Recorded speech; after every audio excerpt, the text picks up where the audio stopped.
Bonne nouvelle pour la rentrée académique 2022-2023, l'École supérieure d'administration, d'économie, de journalisme et des métiers de l'audiovisuel ESAE vous ouvre les portes de ses différents sites. À Gbedjomende, à Bomé-Calavi, à Kpakpa et même à Parakou, l'université ESAE vous offre des bons d'études et des demi-bourses dans toutes ses filières en licence 1, 2 et 3. Et pour les 100 premières inscriptions en master 1 et 2, bénéficiez des demi-bourses. Nouveau bachelier, vous avez au moins la mention assez bien. Inscrivez-vous vite à ESAE et bénéficiez d'un bon de 50 000 francs CFA. Étudiants, étudiantes et nouveaux bacheliers, payez 200 000 francs CFA en sciences de gestion, sciences économiques, sciences juridiques et en administration des affaires en licence 1, 2 et 3 et 500 000 francs CFA en master 1 et 2, 250 000 francs CFA en administration générale, administration des finances, journalisme et métiers de l'audiovisuel en licence 1, 2 et 3 et 600 000 francs CFA en master 1 et 2. Alors, inscrivez-vous vite et profitez des offres exceptionnelles mais également d'un enseignement de qualité à l'université d'excellence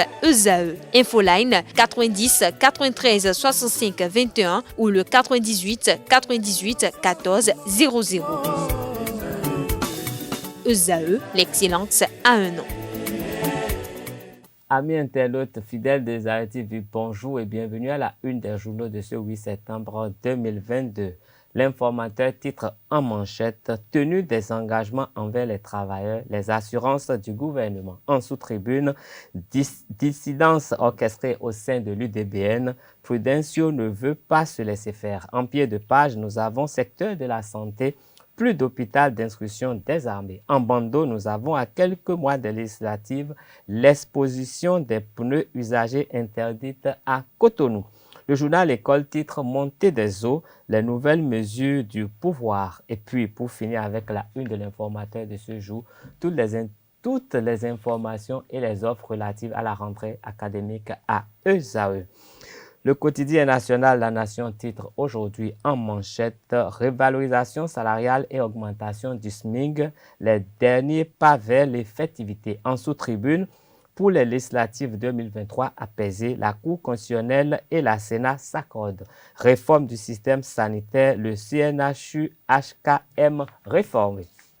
Fraternité titre ce matin, les acteurs culturels adhèrent au BR, un soutien de taille pour le rayonnement du bloc républicain. En sous-tribune, inondation de l'année 2022, le renforcement des mesures de protection civile en vue. En pied de page, Désiré Soussou, consultant formateur sur l'orientation académique, les parents ont un rôle capital à jouer. Fusion du CNHU et de l'hôpital d'instruction des armées de Cotonou, les peines des usagers bientôt soulagées. Le matinal titre aujourd'hui en tribune, amélioration de la situation des travailleurs, la révalorisation salariale confirmée pour fin novembre. En sous-tribune, inondation et catastrophes naturelles, des mesures hardies pour juguler le phénomène.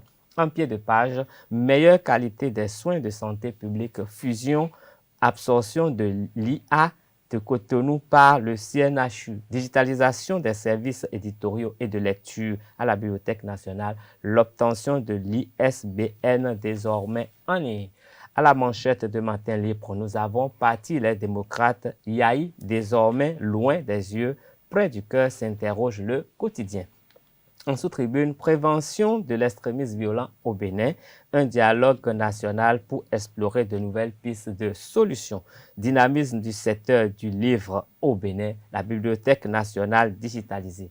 Les classes culturelles dès la rentrée scolaire, les résultats du casting disponibles. En bandeau, handball, tournoi sport au féminin zone C, clap de fin, pari réussi pour la FBHB et ses partenaires. À l'oreille de Matin Libre, nous avons utilisation des attributs pour escroquer la SGDS-GN alerte. En pied de page, eau de vie, Wakaché, une innovation à base de la pulpe de karité.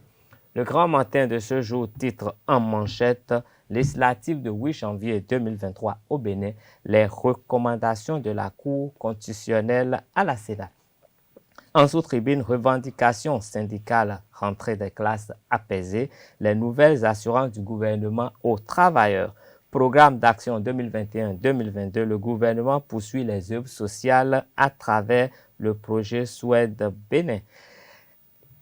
Le Béninois libéré titre en tribune ce jour, le monde culturel béninois aux couleurs du bloc républicain. ABT et le BR viennent de réussir un coup de génie. Plus de 350 grands acteurs culturels choisissent d'aller à cheval. En sous-tribune, absorption de l'hôpital des armées par le CNHU ou fusion des deux entités qui a inspiré Talon à cette faute. Nous allons mettre un thème à la une des journaux de ce matin avec Dabarou qui titre Dabarou Mediatour Bok et son équipe chez Aurélie Adam Soulé et Aboubakar Takou. Bénin pour la législative libre, transparente et apaisée, la Cour constitutionnelle fait des recommandations à la Sénat. Ce sera tout pour la une des journaux de ce 8 septembre 2022. Nous recevons tout de suite Nasrine Fatoumbi pour le bulletin d'information.